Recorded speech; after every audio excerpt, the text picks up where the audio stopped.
Good morning everyone, myself Ajay Singh Jakhar, MD agrimentors and guys. आज की इस वीडियो में हम फिशरीज के इंपॉर्टेंट क्वेश्चंस जो कि किसी प्रीवियस ईयर एग्जाम में पूछे जा चुके हैं उनको डिस्कस करेंगे। और गाइस, अगर मैं बात करूं यहाँ पर आपके एग्जाम रिलेटेड, तो आपको पता होगा अभी रिसेंटली गवर्नमेंट ने बोला है 31 अगस्त के बाद आपके लॉकडाउन शायद आई थिंक सो ओपन हो सकता है।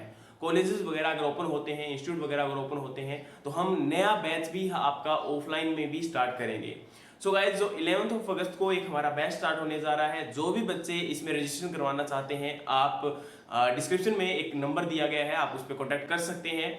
और गाइज, आज का जो ये फिशरीज के क्वेश्चंस हैं ये इंपॉर्टेंट है, इनको थोड़ा सा ध्यान से देखना, क्योंकि जिन एग्जाम के अंदर फिशरीज सब्जेक्ट पूछा जाता है उनमें उनके लिए ये बहुत इंपॉर्टेंट है। तो चलिए गाइज, इनको डिस्कस करते हैं।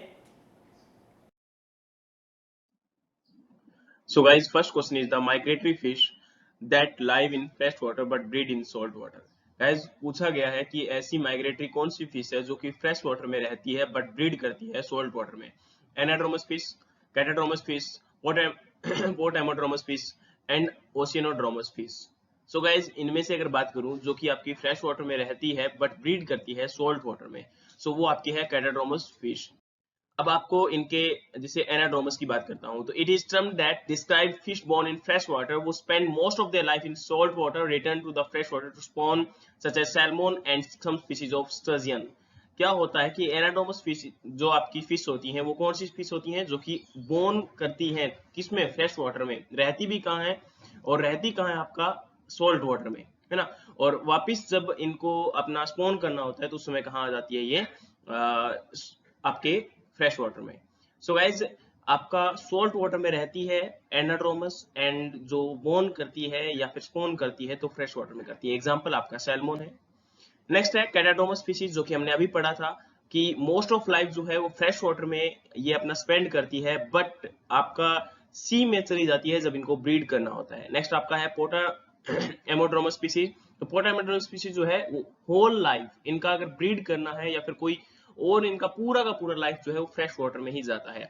ओशियनोड्रोमस फिश, जैसा कि नाम इनका इंडिकेट कर रहा है ओशियन, ओशियन मींस समुद्र, सॉल्ट वाटर, जो कि पूरी की पूरी लाइफ अपनी सॉल्ट वाटर में स्पेंड करती है, वो आपकी क्या है? ओशियनोड्रोमस स्पीशीज है। और ओशियनोड्रोमस स्पीशीज जो है वो हाईली माइग्रेटरी स्पीशीज होती है। व्हाई?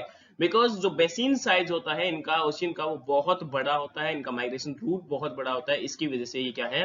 हाईली माइग्रेटरी स्पीशीज होती है।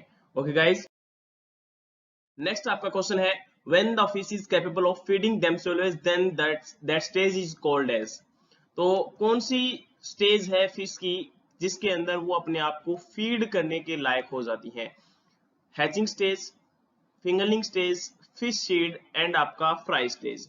तो गाइज, अगर इनकी बात करते हैं तो आपको पता होगा पहले फिश निकलती है एक एग में से, उसके बाद वो अपना जो प्रोसेस है उसको आप हैचिंग बोलते हो, है ना। और उसके बाद जो आपकी स्टेज, जिस स्टेज के अंदर ये अपने आप को फीड करने के कैपेबल हो जाती है, उस स्टेज को आप क्या बोलते हो? फ्राई स्टेज बोलते हो। ओके, पूरा का पूरा स्टेजेस का डिस्क्रिप्शन है यहाँ पर। सबसे पहले हैचलिंग। हैचलिंग मींस क्या है कि एग में से इमर्ज होना। ओके, नेक्स्ट है आपका फ्राई स्टेज। तो फ्राई स्टेज वो स्टेज है जब फिश अपने आप को फीडिंग करने के लायक हो जाती है। फिश सीड मींस कि जब आपका फर्टिलाइज जो फिश एग होता है उनको आप फिश सीड बोलते हो। और फिंगरलिंग स्टेज वो होती है जब आपका फिंगरलिंग, जैसे नेम इंडिकेट हो रहा है, आपकी फिश जब नॉर्मल फिंगर साइज की हो जाती है तो उसे आप फिंगरलिंग स्टेज। नेक्स्ट है dorsal fin erosion in fish is due to deficiency of which amino acid. जो डोर्सल फिन इरोजन होता है वो कौन से एमिनो एसिड की डेफिशिएंसी की वजह से होता है? Lysine, histidine, tryptophan and leucine. So guys, तो आपका डोर्सल फिन इरोजन जो है फिश के अंदर वो आपका लाइसिन की वजह से होता है। नेक्स्ट क्वेश्चन आपका है what is the cropping frequency in semi intensive pond culture? 2, 3, 2.5, 3.5। So guys, जब क्रॉपिंग फ्रीक्वेंसी की बात की जाती है सेमी इंटेंसिव पॉन्ड कल्चर और आपका इंटेंसिव पॉन्ड कल्चर दोनों में ही आपका 2.5 होता है। तो यहाँ पर आपका आंसर क्या? तो ये पूरा का पूरा डिस्क्रिप्शन दिया गया है। इंटेंसिव पॉन्ड कल्चर जो है उसके अंदर क्रॉपिंग फ्रीक्वेंसी आपका 2.5 क्रॉप पर ईयर है और डिजाइन जो साइज होता है उसका वो 0.5 to 1 हेक्टेयर है और स्टॉकिंग रेट जो है वो मैक्सिमम है इसके अंदर। सेमी इंटेंसिव पॉन्ड कल्चर की जब मैं बात करता हूं तो उसमें आपका क्रॉपिंग फ्रीक्वेंसी जो है वो आपका सेकंड आपका 2.5 पर ईयर है और इसके अंदर साइज जो है वो 2 हेक्टेयर होता है। और जब एक्सटेंसिव पॉन्ड कल्चर की बात की जाती है तो इसके अंदर पॉन्ड जो है साइज बहुत बड़ा होता है, और अगर बात करते हैं तो 2 क्रॉप पर ईयर जो है इसकी क्रॉपिंग फ्रीक्वेंसी होती है। सो गाइज ये आपके लिए इंपॉर्टेंट है क्योंकि यहाँ से कई बार आपके एग्जाम्स के अंदर क्वेश्चन पूछे जा चुके हैं।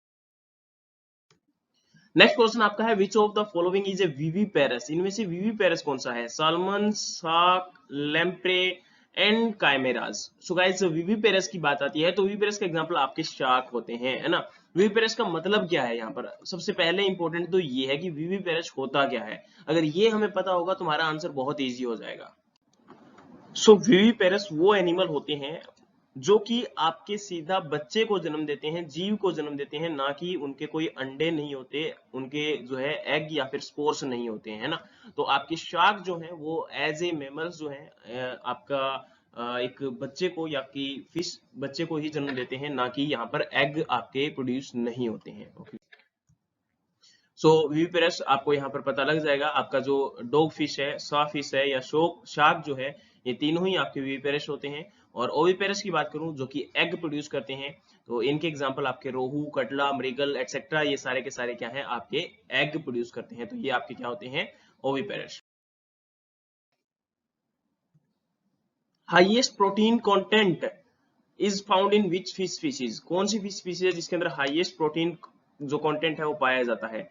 मृगल, रोहू, कटला, टूना। तो आपको पता होना चाहिए टूना स्पीशीज जो है उसके अंदर सबसे ज्यादा आपका प्रोटीन कंटेंट पाया जाता है, और ये आपका एग्जाम के अंदर